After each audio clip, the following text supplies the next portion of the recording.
ఇక్కడ కూర్చోడానికి ఏం లేదు కదా. అక్కడ మార్బుల్ ఉందన్నా. ఏం మాట్లాడుతున్నావురా? దాని మెట్ల మీద కూర్చోబడ్డావా? ఆ మార్బుల్ మన క్యాస్టర్ షాప్ నుంచి తెచ్చిన మార్బుల్ అన్నది. అది ముందు చెప్పాలరా. దా కూర్చో.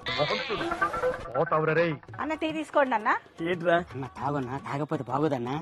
తాగలేదని గుర్తుపెట్టుకొని మన గుర్తుల్ని మర్చిపోతారన్నా. అయితే తీసుకుందాం. ఏందిరా టేస్ట్ లేదు? ఏంది ఇది ఇట్లా ఉంది? మన క్యాస్టర్ చేసిందన్నా. చాలా అద్భుతంగా ఉందిరా. ముందు చెప్పాలి కదా. బాగుందరా? చాలా బాగుంది తల్లి. కిందికి రమ్మా. చెప్పాలి కదరా. మన క్యాస్ట్ అన్ని దూర దూరం కొట్టేయాలా. దగ్గరికి రమ్మా. దేవుడు ఆశీర్వాదం. చల్లగా ఉండు. బాగుందరా? గుర్తు పెట్టుకో. పదా పోను. నమస్కారం అమ్మా. నమస్తే తల్లి. నీళ్ళు తీసుకోండి అన్న ఒక్క నిమిషం అన్న. తాగండి అన్న, ఆలోచిస్తున్నారు. చూసినా తల్లి. అన్న మన క్యాస్ట్ కాదటన్నా. అమ్మా మీ చల్లని మాటలతో నా కడుపు నిండిపోయింది తల్లి. అసలే ఎండాకాలం. నీళ్ళని వృధా చేయొద్దు. మీ ఇంటి కోసం వాడండి, పిల్లల కోసం వాడండి. తీసుకో తల్లి. ఆ దేవుడి ఆశీర్వాదం ఎప్పుడు ఉంటుంది.